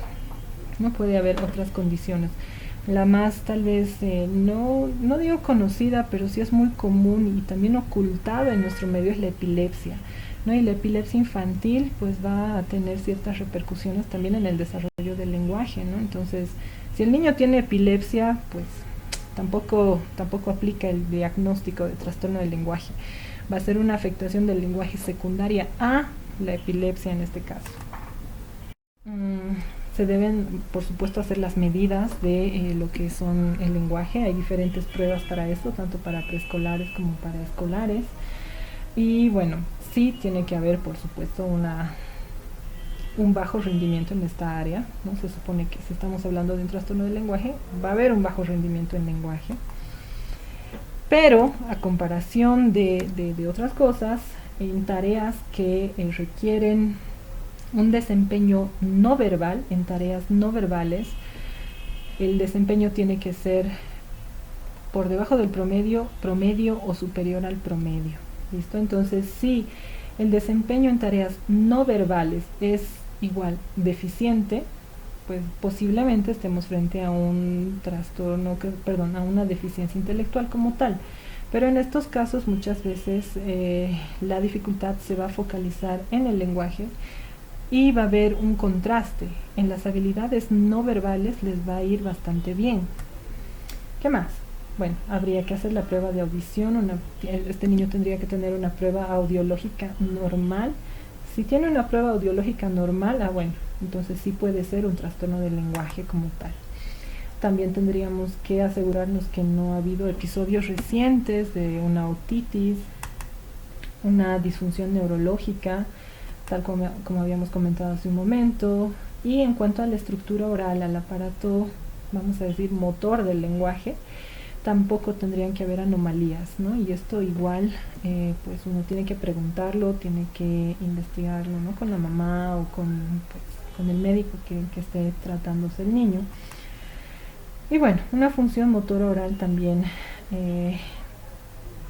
que esté normal, ¿no? Que el niño no tenga problemas para mover la lengua, los labios, que no tenga problemas en la posición de los dientes, en la posición, yo que sé, de la laringe, de la faringe, no tiene problemas de voz, no tiene todo esto. Entonces, cuando no hay ningún problema de este tipo, nuevamente nos estaría orientando, sí, recién a un trastorno del lenguaje como tal. Y finalmente también tenemos que indagar sobre interacciones físicas y sociales. Ya les digo, muchas veces la deprivación ambiental, la deprivación afectiva puede influir justamente en que este niño esté un poco retrasado respecto a sus pares, ¿no? En el desarrollo del lenguaje. Bueno.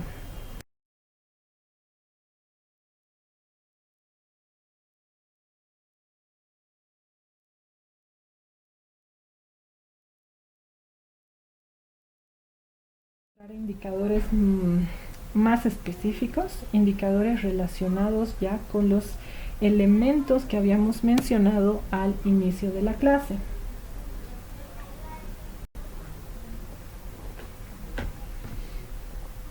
Bueno, aquí entonces vamos a tener desde el inicio, por ejemplo, el aspecto fonológico. y vamos a ver cuáles pueden ser justamente las maneras en las que se va a manifestar las ciertas disfunciones en estas áreas, ¿no? En el caso del procesamiento fonológico a nivel expresivo, vamos a tener que los niños, ¿no?, cuando todavía esta función está inmadura, van a pues omitir, ¿no?, o van a reducir las consonantes dobles. Por ejemplo, en vez de decir profesor, van a decir profesor, o en vez de decir, no sé, libro, van a decir libo, ¿no? Entonces esto es común escucharlo en niños pequeños, pero esto va pues avanzando. Ya en un niño de 4 años sí nos tendría que llamar mucho la atención que no pueda pues pronunciar esto, y ya les digo que no se deba, ¿no?, a problemas de la lengua, del frenillo, de los labios ni nada. Este niño está íntegro, está muy bien en el aparato fonador y aún así no puede hacer estas pronunciaciones, entonces ya nos llama la atención. Y pues otra cuestión que puede pasar justamente es la omisión de las consonantes finales pues en algunas palabras. Y cuando hablamos de trastornos desviados, quiere decir que pues ya son más, no quiero decir patológicos, pero sí son indicadores mucho más fuertes, ¿no? Entonces la omisión de consonantes iniciales, digamos, en vez de decir mesa, el niño dice esa, o en vez de decir plato, dice lato o ato, ¿no? Entonces cuando hay este tipo de omisiones nos tiene que llamar la atención mucho más. En cuanto a la capacidad receptiva, pues no se han descrito ejemplos. Y bueno, nos saltamos a los aspectos gramaticales. En cuanto a la parte expresiva, una gramática inmadura se va a caracterizar por frases telegráficas por la sobregeneralización de reglas gramaticales. Las frases telegráficas son frases cortas y que carecen de fluidez a la hora de ser expresadas. Y en cuanto a la sobregeneralización de reglas gramaticales, esto es común al inicio del lenguaje, ¿no? A los 3 hasta los 4 años puede ser normal, ¿no? El yo sabo, por ejemplo, es una generalización de una regla gramatical, ¿no? Entonces todavía no hay esta conciencia de que, por ejemplo, yo lavo, ese verbo está bien, digamos, conjugado, perdón. Entonces se aplica la misma regla a otro verbo que es saber, y por eso sale el yo sabo, ¿no? En ese caso el niño todavía no comprende que la conjugación correcta del verbo saber no es sabo, sino es yo sé. Así que si esta sobregeneralización se extiende todavía hasta un poco más, digamos 5 o 6 años, también nos debe llamar la atención. Y algo que sí es un marcador mucho más, vamos a decir, más fuerte, va a ser el uso restringido de una única estructura en las frases. Entonces habrán visto niños que carecen, como les decía, de esta fluidez o de esta flexibilidad en la construcción de sus oraciones, sino que todo lo dicen en frases cortas para empezar, con palabras contaditas, y todo parece seguir un mismo esquema, ¿no? Después, en cuanto al aspecto receptivo, bueno, una característica inmadura va a ser la tendencia a ignorar las inflexiones finales, ¿no? Estas entonaciones que a veces le damos, ¿no?, cuando estamos finalizando una frase, cuando estamos haciendo una pregunta. Entonces, estas inflexiones finales, que están muy ligados con la prosodia. Y algo que sí es un marcador más fuerte va a ser la comprensión errónea de algunas estructuras, ¿no? ¿Qué más? En cuanto a la semántica, a ver, denme un momentito por favor, se me está acabando la batería.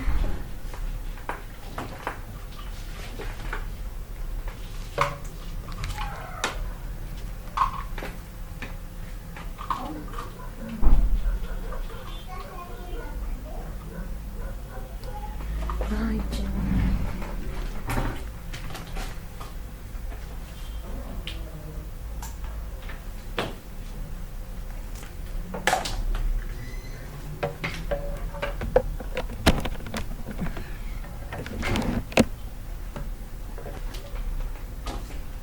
bueno, Entonces, les decía, ya en el aspecto semántico igual vamos a tener ciertas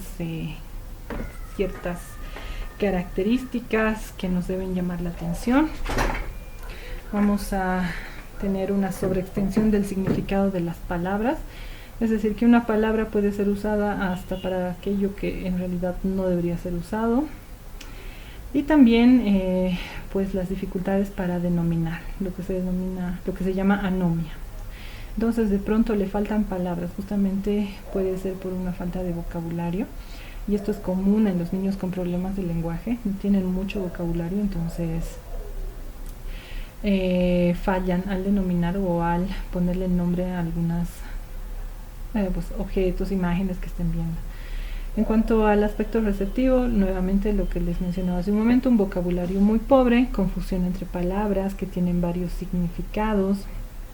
En nuestro idioma pues hay palabras, ¿no?, que se utilizan para varias cosas, y todo depende del contexto en el que se esté utilizando la palabra, y hay que saber utilizar esa palabra en determinados contextos, ¿no? Entonces cuando no hay un adecuado uso de la semántica, pues puede haber estas confusiones, ¿no?, que se utiliza una palabra con un significado, sí puede ser el adecuado, pero no en el contexto, no en ese contexto, ¿no?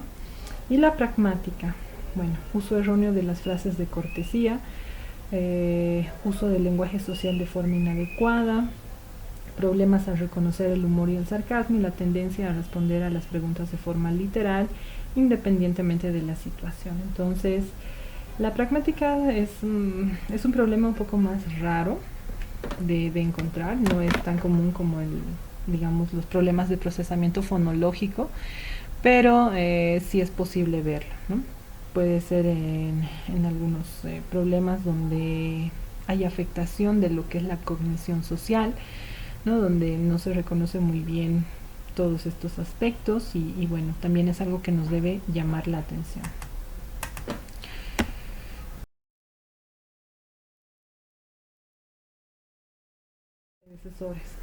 Entonces, ellas hablan de una agnosia verbal auditiva, una dispraxia verbal, un déficit de programación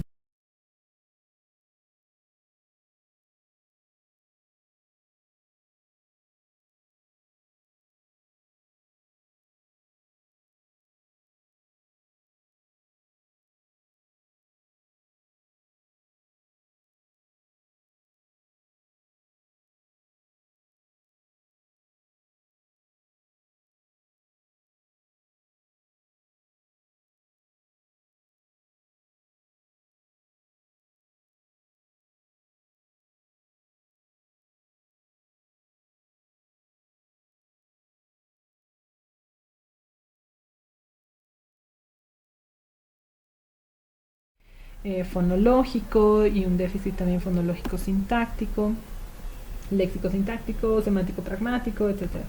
Pero lo que ellas hacen, pues es un trabajo titánico, la verdad, y creo que por eso persiste también su trabajo, ¿no? Ellos juntan una cantidad de niños, una gran cantidad de niños, no me acuerdo el número exacto, o sea, niños que tienen problemas de lenguaje en general, y empiezan a analizar el lenguaje de estos niños uno por uno. Y lo que hacen es ver cuáles eran las particularidades de pues, del habla, del lenguaje de estos niños, y lo que hacen es pues descubrir que cosas muy particulares, ¿no? Y este descubrimiento les lleva justamente a la clasificación que en la actualidad es la más aceptada y es la que más se maneja, y pues se reformulan entonces los trastornos del lenguaje en 3 grupos grandes. Va a ser los trastornos del lenguaje expresivo. Entonces, entre estos niños que ellas han estudiado, había niños que entendían bien pero no hablaban muy bien, los trastornos expresivos y receptivos, o los trastornos mixtos, y también los trastornos del procesamiento de orden superior, o sea, problemas más de tipo semántico pragmáticos. Y vemos cuáles son justamente los trastornos de expresión. Está la programación fonológica, la dispraxia verbal, A nivel de comprensión es casi normal, pero a nivel de producción es donde vamos a tener problemas, ¿no? Vamos a tener un lenguaje fluido, poco articulado, ininteligible y bueno, con dificultades para articular, para ordenar los fonemas, las palabras y bueno, una prosopia también afectada. En cuanto a los trastornos mixtos, tenemos el fonológico sintáctico, que es el más común de los trastornos del lenguaje, una agnosia verbal auditiva. A nivel de comprensión, hay una mejor comprensión que expresión. Les cuesta entender palabras, frases largas, estructuras complejas. Y bueno, en la agnosia verbal la comprensión está muy afectada. Parecen como si fueran sorditos, pero médicamente ya se ha descartado, no son sordos, ¿no? A nivel de producción tienen una dificultad en la articulación, en la fluidez, omiten los nexos o estas palabras, ¿no?, de unión, los artículos que nos permiten unir las palabras y los marcadores fonológicos. También hay una expresión casi nula, o no hablan mucho, pueden comunicarse mediante gestos. Y bueno, en este caso es muy importante diferenciarlos del autismo, ¿no? Porque no todo niño que no habla es autista. Eso es un error muy grande y no hay que cometerlo. Y bueno, trastornos específicos más complejos. Está el léxico sintáctico, el semántico pragmático. Hay una buena comprensión de las palabras, pero no de las frases en el primer caso, y en el segundo hay grandes dificultades de comprensión. No entienden frases que comiencen con el qué, quién, cómo. Y bueno, en cuanto a la producción, tienen dificultades para denominar, para evocar, utilizan muchas muletillas, circunloquios, parafasias, que quiere decir sustituciones, ¿no?, de las palabras reales. Hay diferentes tipos de parafasias, ese es otro tema. E interrupciones, dificultades para mantener el orden, etcétera. Y en el último caso puede haber una producción normal, pero hay una falta de adaptación del lenguaje al entorno o al interlocutor. Les falta coherencia, hay perseveración y en algunos casos incluso ecolalia. Bueno, esta es una pequeña nota. El fonológico sintáctico inicialmente estaba incluido en los problemas de expresión, pero ya para la clasificación final se lo considera un trastorno mixto, no solo de la expresión. Y bueno, les decía, el fonológico sintáctico es el que se presenta con mayor frecuencia, es el trastorno del lenguaje que se presenta con mayor frecuencia.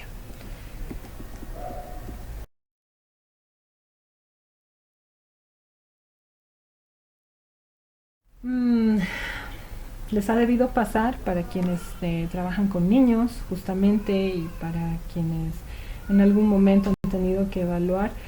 Justamente la evaluación consiste en hacer preguntas, ¿no? Y tenemos muchas veces niños que no entienden las preguntas, pero sí entienden otro tipo de cosas o hablan, y nos cuesta entender por qué no entienden las preguntas, ¿no? Bueno, se ha escrito muchas cosas al respecto, y aquí les pongo como ejemplo un artículo muy bonito y muy cortito que nos cuenta sobre justamente esta cuestión de las preguntas. Bueno, en primer lugar, una pregunta representa lo siguiente, ¿no? Hay una mayor dificultad en la interpretación de la prosodia y la pragmática. Entonces, para entender una pregunta tenemos que entender las inflexiones de voz que se están haciendo y qué es lo que la otra persona quiere saber. Entonces, puede haber algunas dificultades en esto, y por eso en algunos casos algunos niños no comprenden la pregunta, porque no llegan a saber qué es lo que tú quieres saber con lo que les estás diciendo, y tal vez no comprenden a nivel prosódico este tono, esta inflexión que es normal o típico en una pregunta, ¿no?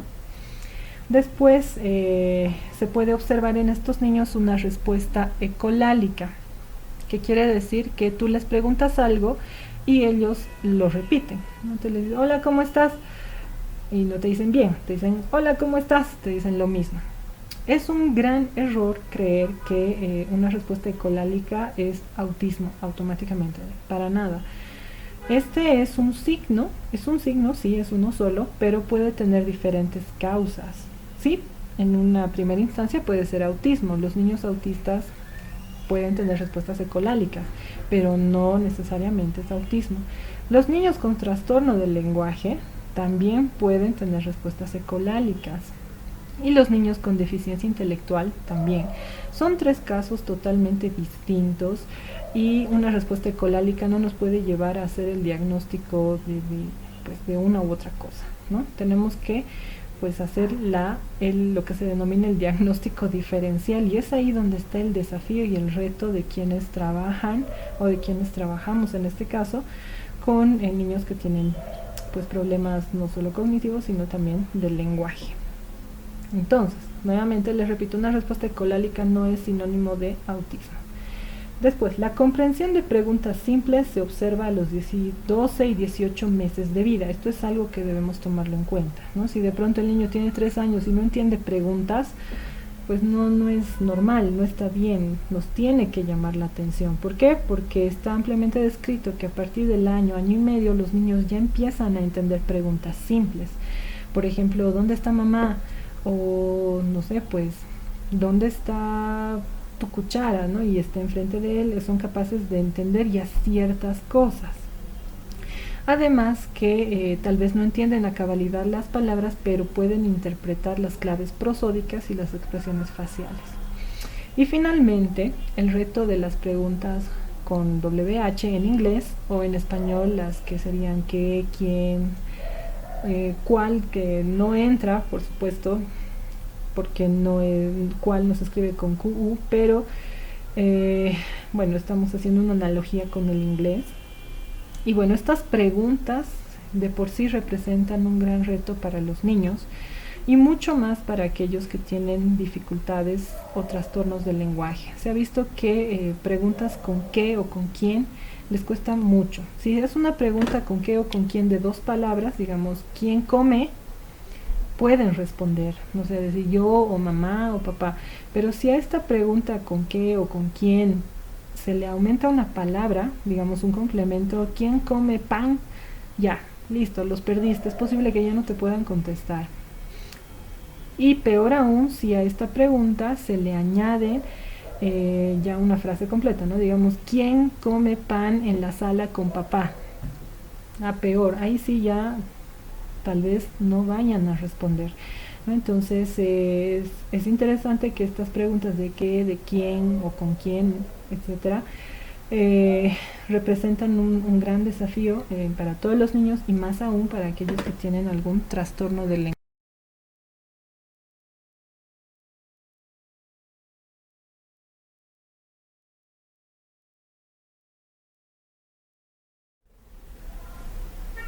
Ya, bueno.